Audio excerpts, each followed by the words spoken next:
জানো তো, আজকে বিকেলটা একদমই ভালো লাগছে না। তার কারণ আজকে হচ্ছে রথযাত্রা। আজ তো উল্টো রথ, তাই না? তো তোমরা অনেকেই ঘুরতেই বেরিয়েছো, কিন্তু জানো, আমার ভাগ্যটা খারাপ। আমি না ঘুরতে বেরোতে পারিনি, না তো সোজা রথে, না তো উল্টো রথে। তাই আজকে মনটা সত্যিই খুব খারাপ লাগছে।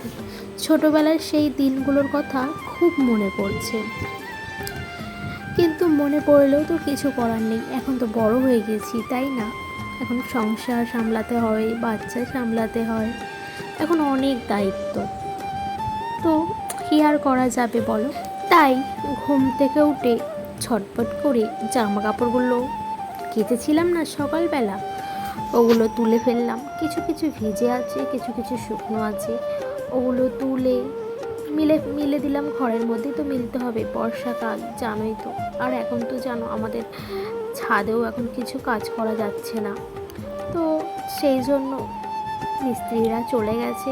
যাওয়ার পর ঘরবাড়িটা আবার ভালো করে ছাড় দিয়ে দিলাম। তারপর একটু খিদে খিদে পাচ্ছিল, ভাবলাম চলো ম্যাগি